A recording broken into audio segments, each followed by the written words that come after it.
Now, the Liberal Party is set to elect a new leader later this morning, with the diminished opposition set to decide between Deputy Leader Sussan Lee and Shadow Treasurer Angus Taylor. Sussan Lee's camp is confident she has the numbers to become the party's first female leader. It comes after the Nationals re-elected David Littleproud as their leader, fending off a challenge from Matt Canavan, but not questions over his party's commitment to net zero. The battle over the future of the opposition comes as the Governor-General prepares to swear in Labor's new frontbench. Political reporter Nicole Hegarty is across it all for us this morning from Government House. Good morning, Nicole. What were the standouts from Labor's new ministry? Good morning, Bridget. Well, yes, a busy morning here. As you can see, trucks going behind me at the moment, but soon they'll be replaced by cars. Firstly, the Prime Minister will make his way here before the rest of his new ministry will be sworn in this morning.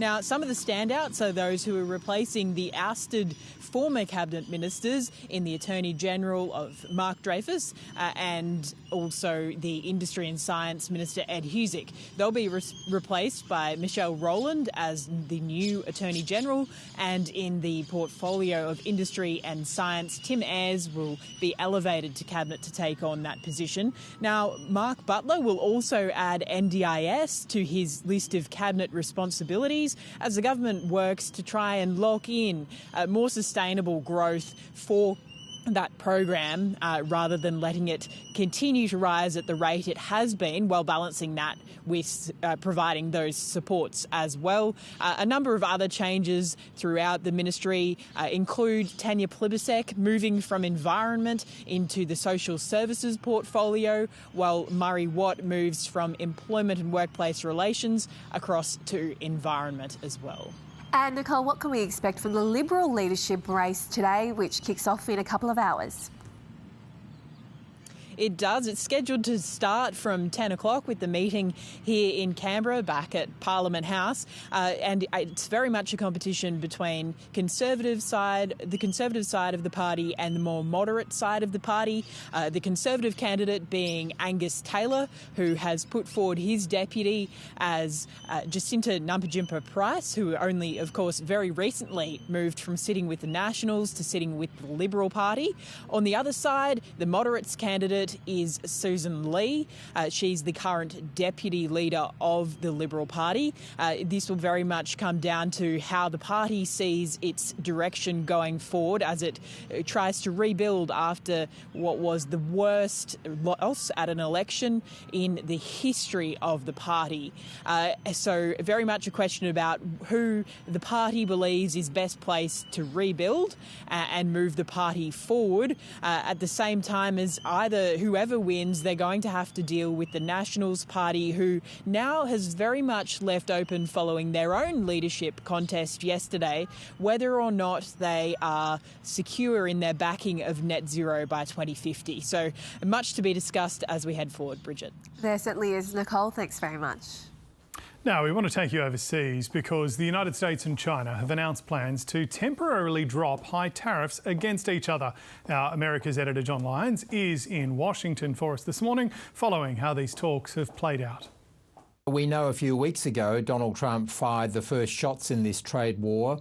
China, I think, has played quite a clever game, and at the end of the day, China didn't blink. Now, I think Donald Trump was surprised by the backlash he got from the American public. Everything from iPhones were going to start going up, toasters, television sets, and I don't think he fully understood just how built the American economy is on all these Chinese goods. And so in these negotiations now, they've agreed to call off the tariff dogs, at least for 90 days now, and then through that time they'll probably negotiate a longer-term treaty. And Donald Trump has made clear, of course, that it's got nothing to do with the American public or pressure on him. It was all about the pressure on the Chinese, and in fact he was doing this. He has pulled off the tariff dogs to help out the Chinese. Let's hear what he said. We're not looking to hurt China. China was being hurt very badly. They were closing up factories. They were having a lot of unrest. And they were very happy to be able to do something with us. And the relationship is very, very good. I'll speak to President Xi maybe at the end of the week. So Donald Trump rarely, if ever, wrong. And one thing interesting has come out of this is that he has said today that he'll probably be having a conversation later this week with the Chinese President Xi Jinping, which would be a very significant conversation. So at this stage, the tariff war is at least on hold for 3 months.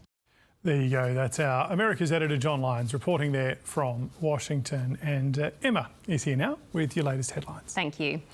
A man is in hospital with gunshot wounds after being fired at while driving a truck in Sydney's southwest overnight. New South Wales police allege a man in another vehicle stopped in front of the truck, got out and fired several shots at its 29-year-old driver before fleeing the scene. The victim, who suffered gunshot wounds to his wrist and abdomen, is in a stable condition in hospital. Police are investigating whether the shooting is linked to 2 car fires that were set alight a short time later. The Israeli military says American-Israeli hostage Edan Alexander has returned to Israel after being released by Hamas. The 21-year-old, who spent more than 580 days in captivity in Gaza, will be taken to the Lyons military base in southern Israel for medical checks, and he has been reunited with his family. Hamas agreed to release him as a gesture of goodwill after negotiations with Israel for a ceasefire in Gaza stalled for months. Gun safety advocates say gel blasters sold on social media in Queensland, where they are legal, are making their way interstate into places where they're banned or heavily regulated. The ABC has uncovered dozens of listings for the imitation firearms on Facebook Marketplace across Queensland, some for as little as $50. The Victorian government's allocated more than $500 million to expand Victoria's prisons and youth justice centres in anticipation of the state's new bail laws. The laws will make it harder for alleged offenders to be granted bail, increasing the demand for cell beds. Ahead of next week's state budget, the Allen Labor government says $727 million has been earmarked to ramp up prison capacity and staffing. Sean Diddy Combs has arrived at a New York court for the start of his sex trafficking trial.